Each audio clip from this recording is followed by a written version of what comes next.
Okay, this is the trig graphing intro video. We are going to use the unit circle to generate what trig graphs look like. We're going to do sine, cosine, and tangent. Down the road, we'll do their cobros, and we're going to look and see what that looks like. So what I did here is I have the unit circle, and I know they're kind of small for your uses on this video, but you could get out your unit circle.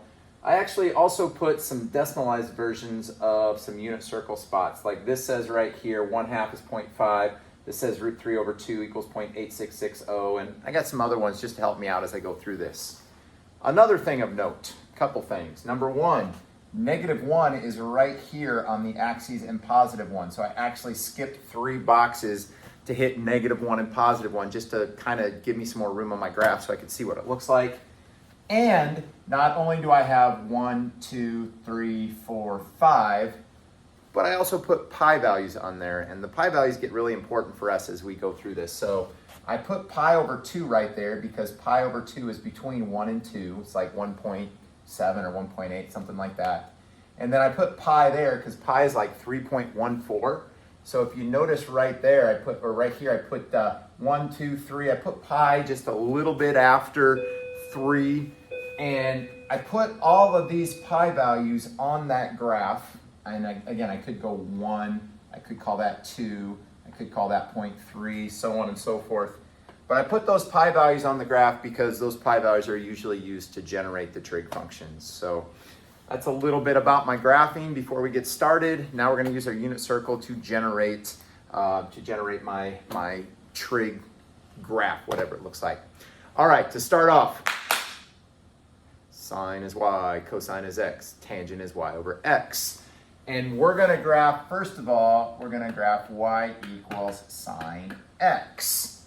So what we're graphing here is we're graphing a sine function, and we want to see what that looks like. So I'm going to take my unit circle values and I'm going to transfer them directly onto this picture. So here we go. Here I am at 0. Sine is y. Y is 0. I'm going to put a little dot at 0. My next spot up here is pi/2. Pi/2 is right here. Sine is y. The y at pi/2 is 1. So at pi/2, this little tweener spot right here, I'm at this little spot right up here that's at 1. And now I'm going to go all the way around to pi. Y at pi value right there is back down to 0. Okay? And now I'm going to go around here to 3pi/2. At 3pi/2, I have -1 right here. And then I'm going to go all the way up to 2 pi. 2 pi is 1 full revolution. 2 pi is back to 0. And so far I have those dots on the graph. I got here, up, here, down, back here. Well, this thing continues in a circle. There's 1 revolution. Now I'm going to go to this point, which is 1pi/2, 2pi/2, 3pi/2, 4pi/2. This, if I go around back to it, I get back to 5pi/2, which is that one. And at 5pi/2, the y value is 1. So 5pi/2, I'm at 1. And then I'm going to go around to there, which is 3 pi. At 3 pi, the value is 0. And then I got to 0, and then I'm going to go all the way around to there, and I got back to there. I got at -1 at 7pi/2. The answer is -1. And then at 4 pi, which is 2 revolutions, I got back to 0. And I hope you notice the pattern that's developing. And the basis of this graph is the fact that there is a pattern that develops as you go through this. And it has to do with the fact that the unit circle repeats itself after 2 pi long. After 2 pi, fumble. Haha. Man, I just fumbled my graph, but you know what? I'm going to adjust and keep going. Sorry about that.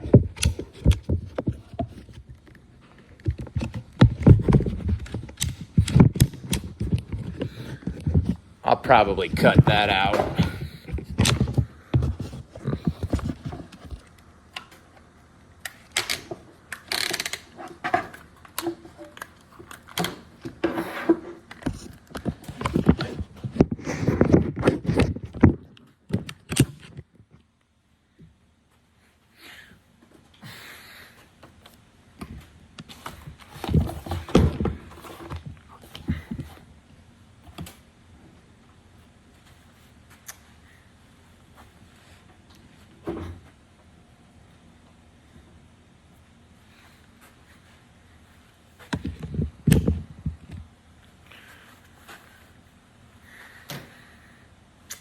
All right, back at it. Here we go.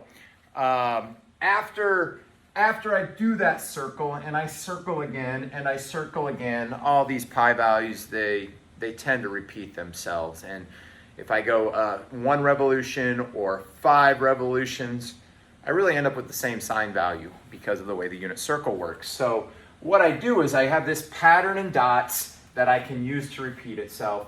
Like halfway in between there should be a little dot up here, and then there's a dot back here, and then halfway in between those two, there's a little dot down here, and there's a little dot. And I can really just use my established pattern to make the graph. And if that were the whole case, if what I have up here is the whole story, the graph would look like this.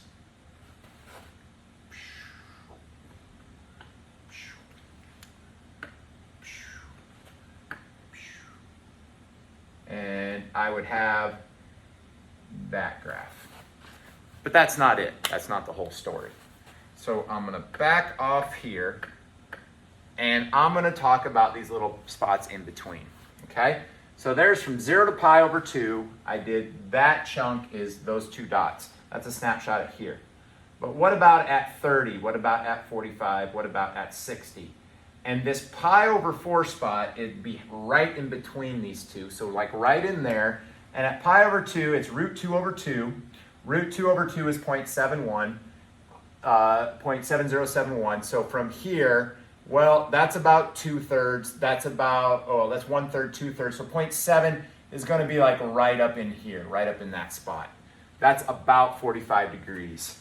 And here I am at 30 degrees. I'm going to go to 30 degrees, which would be about 1/3 of the way in between there. So like right in here at my 30 degree, well, at my 30 degree value, my y is a half. A half is like right in between there. And then at my 60 degree spot here, so 2/3 of the way in between these 2 points, well, I get root 3 over 2, and root 3 over 2 is 0.8660. So root 3 over 2, 2/3 of the way in between those 2 spots, I get this thing. And that would happen in between all of these little sections. I would get dots that would really look similar to those. And what these dots suggest is that not is it like a V-shaped thing, but it's that it's a curve. Okay? And then if I plotted those dots here, it would curve. And it would curve like this. And I end up with this idea of a sine wave. What sine is, when you graph it, it's a wave. Okay? Now, I didn't go to anything back here, but like all waves, it could go out that direction and it could actually come back this direction. So if I use my little pattern, I go up, middle, down, middle, up, middle, down. I can apply that pattern back where I'm up, middle. So over here I'm down, and then back here I'm up, and then I could keep going about that far over. Well, I'm going to have this peak up here, somewhere up in there, and I can really just make my wave go with that pattern. And that right there, that's called the sine wave. And again, it's a wave because the unit circle repeats itself every single time I go through it. So I get this repetition of points. I get this repetition. See, like right here, I get it again, and I get it again, again, and I can keep going with that. So what I'm going to do next is I'm going to show you what this looks like on a Desmos, first of all. So I went ahead before class, and I have this y equals sine x. This is similar to what, this doesn't have any of the pi values, like pi would come about like right in here. But if I click on the sine, I get this wave. And yours was a little bit taller because your scale was 3 boxes. But here it is. It starts at 0, 0. It goes to like 6. This is like 6.28. And I know it's 6.28 because it goes from 0 to 2 pi. So there's 0 to 2 pi. And it's a curvy wave that will repeat itself. That's the sine wave. Okay? On my graphing utility, you will need to be able to do this. You might want to pause your video, get your graphing calculator out now, and follow me as I go through this. So the first thing I need to do in order to graph these is I need to make sure that I'm in radians. So I'm going to go down to radians here. I hit enter. I'm going to quit out of there. So I'm in radians right now. And I can type in sine of x. I'll close it off. Okay? And I'm going to set up my window. This is going to be huge for us in this chapter. So the window. Well, when I did the problem, I went from negative pi all the way out to 7 pi.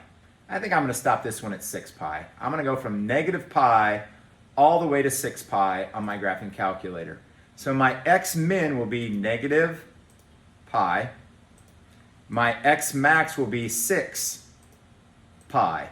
And negative pi, it'll decimalize it. 6 pi, it'll decimalize it. I'm going to go ahead and change it by 1.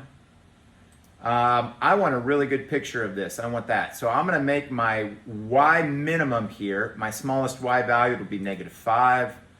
And my largest y value will be 5. So this was negative pi. This was 6 pi. Scale is 1. Y min negative 5. Y max 5. That scale is 1. And when I hit graph, it should give me the sine wave right here, which it does. It gives me the sine wave from 0 to 6 pi. It even goes back a little ways here. It goes from negative pi all the way out here to 6 pi, and we got a really good picture of the sine wave. All right, our next one, we're going to do the cosine wave. We're going to do it very, very similar, the cosine wave. The only thing is on this one I won't go ahead and put all the little tweener values in. I'm just going to go ahead and say, hey, sine and cosine are going to be similar. They're going to be this wave type of thing. So here we go. I'm going to do y equals cosine of x. So sine is y, cosine is the x value. The x value here is 1, so I'm at 1. And then the y value here, or the x value up here at pi over 2, so I'm going to go up to pi over 2 is 0. So at pi over 2, I'm at 0. I'm going to go all the way over to here. The x value here is negative 1 at pi. So at pi, I'm at negative 1. And then I'm going to come all the way around over to here. I can't see it, but I know the x value down there is 0. 0 right there. And then at 2 pi, I'm all the way around here. At 2 pi, my x value is 1. And I have a similar looking thing, but you might look up. Sine started here and made the wave. Cosine starts up here and makes the wave. Okay? And all of these little weird little radian values, if I put them in here on this wave, it would make this curvy picture something that looks like this. But what I'm going to do is I'm going to apply the pattern. Okay, I went up, middle, down, middle, up. And then here is a middle. And then at 3 pi, I'm down. And then at 7 pi over 2, I'm back up. And at 4, middle. And then at 4 pi, I'm back up. And then notice I skipped one in here. So I'm going to go back down here, like in the middle right here. And then I'm going to come back down here at 5 pi right there. And then in the middle of 5 and 6 pi, there should be another one in the middle here. And then at 6 pi, I got another one that's up. And then I got another one in the middle between these two. And then I got another one that's down. I'm even going to come back this way. So I should have a dot here. I should have a dot here. And then I should be back up on the axes about that distance, wherever that is, about like right there. And I got this cosine wave. Cosine waves start in different spots than the sine wave. But man, they're still a wave. They are still a wave. So it looks something like that. Again, let's look and see what that looks like on our graphing utility. So here it is. I'm going to do cosine x. There's my cosine x. Just so you can see it, there was sine x. Sine x is the red one. It started at 0, 0 and went up. Cosine x is the blue one. It starts up and it's still a wave. They are very, very similar except for their starting points. On my graphing utility, it would look like this. I'm going to keep my scale the same. I'm going to change y to cosine of x. And I'm going to hit the graph button. And notice it starts up here instead of down here at the origin. It starts up here. And it is a wave because all of these unit circle values repeat themselves. All right, we got one more entry level one, and that last entry level one is tangent, and this one is extremely unique, okay? And it has to do with the fact that tangent values, well, they can have a wide range, and actually some tangent values are undefined. So let's look at what a tangent graph looks like. Sine is y, cosine is x, tangent is y over x. So here I am. the y value divided by the x value right here, the 0 divided by the 1. 0 divided by 1 is 0. So at 0, I'm at 0. And now I'm going to go up here to pi over 2. At pi over 2, my y over x, my 1 over 0, well, 1 over 0 is undefined. That's undefined. I'm going to put a little x there. And now I'm going to come over here and y over x on that one. The y value is 0. The x value is -1. So I have a 1 right here, or a 0 value at pi. And then I come down here to pi over 2, and I got y over x, -1 over 0. -1 over 0 is undefined. So I have another, and then I'm up here at 2 pi. At 2 pi, I'm y over x, and that's 0. Man, it looks like I have a pattern there. So this one, again, is y equals the tangent of x. And I'm going to apply that pattern of dot, dot, dot, and then I got a little bit of a right there, and then I have a dot, and then I got a dot. Oh, there'd be a right in there, dot, dot, and then dot. Well, it turns out at undefined values on graphs, and if you've done some graphing with rational expressions, you've seen these before. Anytime you have this undefined spot, you end up with a vertical asymptote. So each one of these little spots right here are asymptotes for the graph, for this what we call tangent wave. And tangent really isn't a wave, but what I'm going to do is I'm going to draw these little guys in here like this as vertical asymptotes. And another one, and right there.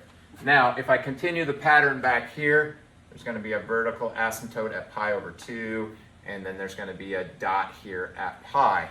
So right now, from a setup standpoint, that's what my graphs look like.